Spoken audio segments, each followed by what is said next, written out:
So they're just kind of bastards. They are. They left him his long johns.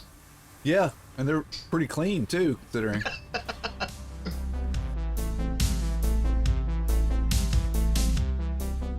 Your undead Batman powers are insignificant compared to the power of the Force. Oh no, Darth Vader's scary! Ah! I'll save you, Batman! Ah! And welcome back, Reelers, to another reaction. We are starting up new series, Boba Fett, the Book of Boba Fett, as we all know.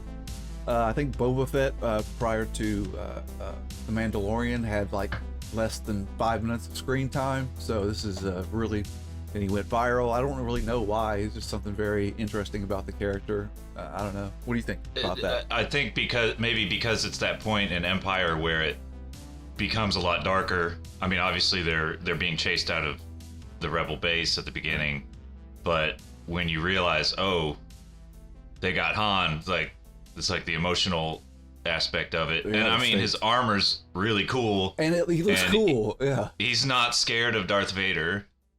You know, he's like no disintegrations, but that's like the only scene, right? And then he's carrying him away in the ship, and that's about it.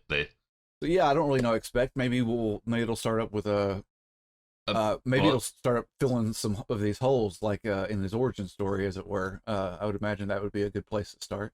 There was the Christmas special between Empire and Jedi, the Star Wars Christmas special. Right. That's so famous for being silly. There's a cartoon of Boba Fett in that, and then they released a toy. Right. And apparently that was part of what made him so popular. He had a little rocket launcher on his back or whatever. And there's Tales of the Bounty Hunters, which I really can't remember very much, except that he crawls out of the Sarlacc pit. Right. It was a novel or short story or whatever. Right. But I can't remember much about his background in that, and I'm sure they've retconned all that anyway. Here's to hoping it's good. I'm sure it'll be good. I think it will be. I've been, The Mandalorian is kind of surface. It's not the deepest story, but it's really entertaining, and it's been good. And everybody wants to know what a badass Boba Fett is. It's going to be like The Godfather. Right. I saw the scene in the preview. He's like, I want to rule with respect. It's like, so you're Don Corleone now. Like, that's basically what you're going for. Or Michael Corleone. Michael Corleone, yeah. I say we get into it, eh? And 3, 2, 1, play. There we go. That's a good start. Lucasfilm. Of course, gotta start here, right? There's also Tales from Jabba's Palace is another book of short stories that I remember. So they fill in all the background on everything. You see that apparently this was a monastery or something. Okay. That he took over. The little robots with brains and jars. Apparently those are monks. Right. Got his own back tank. Probably got pretty fucked up in the Sarlacc pit. Oh, this is from prequels. Oh, yeah, that's something you'd remember. His head should have fallen out. Come on. Yeah, totally should have fallen out right there. This is awesome. Literally starting with him getting out of the Sarlacc pit. As you are slowly digested over 1,000 years. So now he hates Lando and Han even more than he did. Right. Oxygen from them. Yeah. Oh. We'll make him throw them up. Whack. This is a great way to start. Just like, you know how the Sarlacc monster doesn't have that little beak coming out right now? And of course the Jawas find him. That's right, because they had the armor that the Mandalorian get it, I think. Right. The guy in the little town, but he says the imposter, the sheriff. Right. I want to watch that second season again. Oh, Genie. So they're just kind of bastards. They are. That's right. He joins them. I understand people. At least they left him his long johns. Yeah, and they're pretty clean too, considering. We don't know if all that scarring is from the Sarlacc, or we assume it is. Yeah, I assume it is. Here, have some worm juice. Worm juice. Wow, it actually looks like the original movies instead of a cartoon. Look at this. I saw a clip. If George Lucas remastered Seinfeld and like George was CGI, stupid. I guess that his age worked out pretty well because this would be 40 or 50 years after the Attack of the Clones when he was a boy. Right. Oh man. It's not his fault Anakin killed you. Killed a bunch of your people. Right.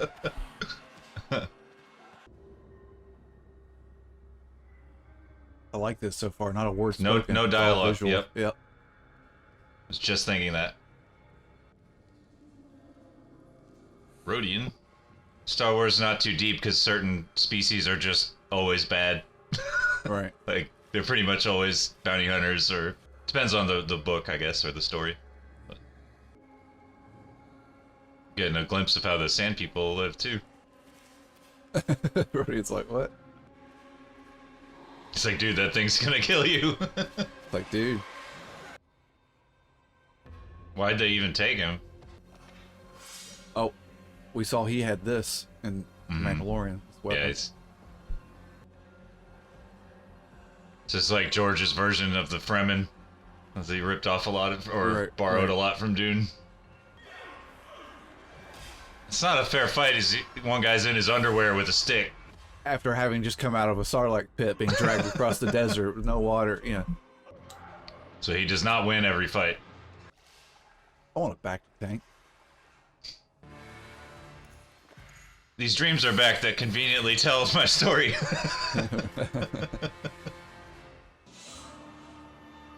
So his father, I can't remember from The Mandalorian, like his father got the armor. Well, when we saw him in the prequels, his father already had the armor. No. Right. Yeah. Yeah, I think so. But they explained it in The Mandalorian, I just can't remember. Which I express in his stead. I thought it was Crispin Glover at first. Regrets that he's been drawn away by pressing matters, lady. One other matter, if I may. Gonna ask him for a favor. The matter of tribute. Mm. I'm the crime lord. He's supposed to pay me. The mayor may take it differently, but I shall indeed convey your sentiment. I like that guy. The hands. Yeah. Would you be loyal to me if I were to spare you? I think long term he's right though, but it is a risk. But Yeah. you get these navigation droids and just have them serve drinks. Welcome to the sanctuary. I'm surprised he gave up his armor though. Now pay me. Right.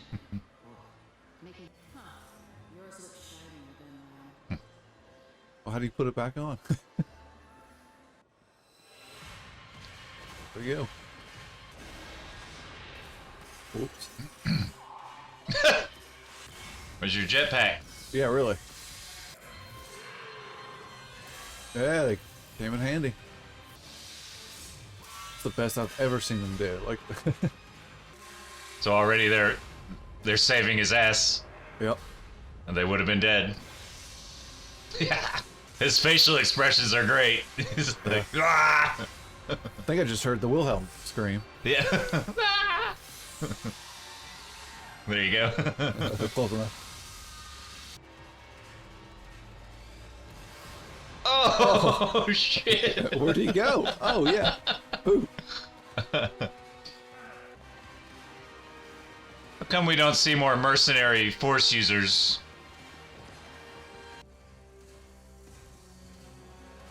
Kill one, take the other. Yeah. Already trusting them. You had to. I mean, they could easily overpower this kid, and Oh. oh, that's familiar. Moisture farmers, I mean. Yeah, I'm wondering if it's supposed to be the old homestead. I think so. Looks like it. Where Vader never thought to look for some reason. And Leia just happened to be going by there with the Death Star plans. Right. If those exist, why were they moisture farming the other way? I guess the moisture farming is more for like tapping into a well, and these I think they pulled it out of the air, but I don't know. They called them evaporators. Evaporators. Yeah. Now's your chance. You better do Yeah, something. really. Uh-oh. Oh, that's huge. One of those dragon things. You're screwed. How many freaking arms does this thing have? Why wouldn't he just run away? Yeah, really. Forget the slaves.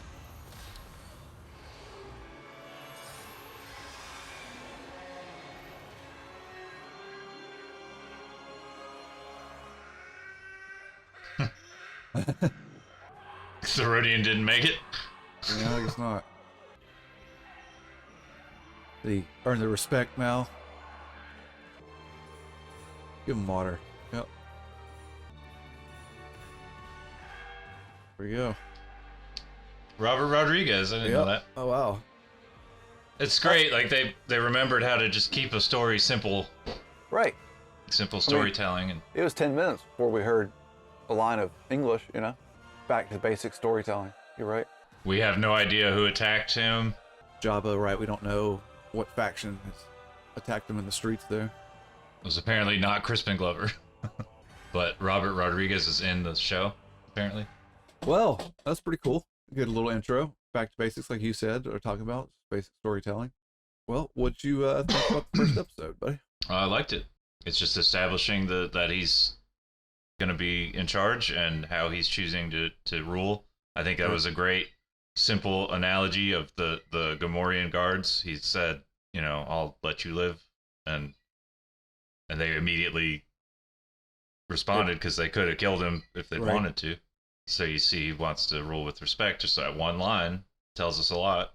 You know, obviously how he's winning in the flashbacks, how he's winning the respect of the Tusken Raiders. Right.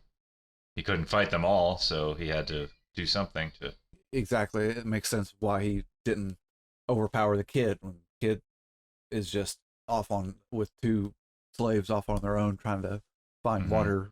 I wonder if those are little eggs of that creature or something. Yeah, that might be it. Might be the eggs and Now, remember at the beginning of the first film, you see the big dragon like skeleton in the desert. that's right. So there's critters out there, I guess. Yeah, must be. Even though Luke was always just scared of the sand people, but apparently there's these predators out there too. Must be. Which, from a biological standpoint, makes you wonder. They're in a desert. I guess there's moisture around, so life could be around. But it's just interesting that the place with the least diversity of life that we know of, life as we know it, has all kinds of diversity of life. Mhm. It's kind of weird. But Well, a lizard that goes under the sand to survive seems pretty possible. sure. It sure. probably wouldn't be that big, but hey. Sure. But where Lucas was influenced by Dune, like that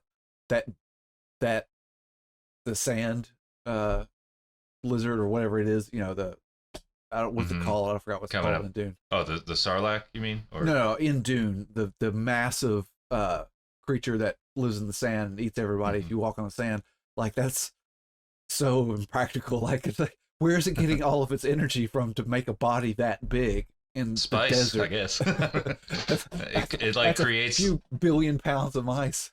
it creates the spice. Yeah. Yeah, I guess it eats the occasional human. I don't know. Right. It must have a very efficient metabolism or something. Like be able to get every ounce of. I mean, you could consider it an analogy for like infinite wealth and power because nobody can do anything without the spice. Right. So it's sort of a storytelling loophole. You know, it's not Well, it's not really important to the story. It's not, but it's just like the more you know about the real world, the less it makes sense. But you're not supposed to Mhm. look at Right. it that way. It's like the Matrix. You can't get more out of something than you put in. So having humans as batteries doesn't make any sense because you have to put more energy in them for them to generate heat. It's stupid. And then it was actually made worse in the new Matrix movie by trying to say, well, the more you get your brains working and create this conflict, the more energy comes out. What? No, this makes no fucking sense. Avoid talking about this. Right. Why couldn't the machines just clean the sky up or something? Right. Or send stuff, geothermal, wave energy. We know so much more about how to. And there would still be solar power. It would just be harder to. Right. But you can have the whole planet. You just, right. You tap into volcanoes, wave transference of energy. There's there's all kinds of ways to get energy that are more efficient than trying to get the resonating heat out of a human body. This makes no fucking sense whatsoever. You're not supposed to think about it at that level. Yeah. It's not, all good. It's not the important, but I mean, most fantasy or sci-fi has stuff like that. I mean, absolutely. I would argue where Dune is really great as far as realism is so-called human nature or the conflicts that arise between factions and right. How all storytelling ideology is that way. It's right. focused on human nature, less about like the physics of the world. They just want to create any setting they can to create a unique way to explore human nature. Right. And each planet or like there's no aliens, like there's just humans that branched off thousands of years ago. Right. So they have their own ideologies. So you really see how Paul understands. You get this. I don't want to spoil anything for you, but you get a little bit of this in the new movie. Paul understands that ideology and religious fervor is his best way of becoming emperor and seizing power. He needs he needs absolute loyalty. Right. And he starts with the Fremen. Like, he's not a bad person, so the things that he knows he's going to have to do start to really bother him, but he does them anyway. Right. I can see that. That's why he's not really a hero in the traditional sense. Yeah, man. Just, basics. Back to the basics of storytelling. That's where this conversation started about Boba Fett here. This is just back to the basics. I like it. I like that so far. This kind of down to Tatooine storytelling. We're building the world after Return of the Jedi, which I like a lot. I'm so tired of going back. We already know what's going to happen. Right. I love that we're seeing something more happen. Right. I feel like the sequels, they did like the opposite approach. They, instead of starting with a good story, they started with everything else, and then like, oh shit, we need a story. Right. I mean, there's a story, but it's not. It's just fails. I don't know why. I mean, I know somewhat why, but right. I've seen plenty of breakdowns and stuff that have good ideas why, but. And they're not all bad, but it's almost like you could cut the three of them into one movie and it'd be better. Just to fit some formula that he's been using since Return of the Jedi. Like, right. I like. We just want to talk about the sequels anymore. Right. I haven't seen them. I pretty much just watched them in the theater when they came out. I don't know if I've really ever sat down and watched them at home. Starting these with the Mandalorian because he was an unknown character so far, but it makes sense they tied this stuff in. But yeah, and it frees them up from a story point of view, like what you're saying. You're not tied in. You're tied into the events of the world, but not tied into any the characters. So it gives that a bit of freedom to tell a story, grounded story, and like I said, build it up. In the Mandalorian, the overall plot points in the Mandalorian of 2 seasons could have been condensed down to 3 episodes. In the sense of like what is really advancing with the child, and but the show explores, like, each episode is like another little adventure where you do learn little bits about the character growth and everything along the way. But that's what's good about it. It's not rushed in a way. I mean, maybe it's too slow for some people, but I like that. It's about the world building as much as the world building, the story there. Yeah, absolutely. Awesome, Mike. Well, I appreciate you joining me. This was off to a good start, new series, and it looks to be a good one. I have no idea how many episodes. Do you have any? Well, Mandalorian 7. Was 8? Oh, 7? Okay, cool. I hadn't heard yet. Cool. I hope this is good. It's off to a good start. So that's really all I can say. All right, y'all. Thanks for joining in. Comment, subscribe, like if you don't mind. If you'd like to see potentially the full reaction to this and others, started to Patreon. Consider going over there and signing up. Otherwise, we will catch you all on the next reaction to Boba Fett, Book of Boba Fett. Peace.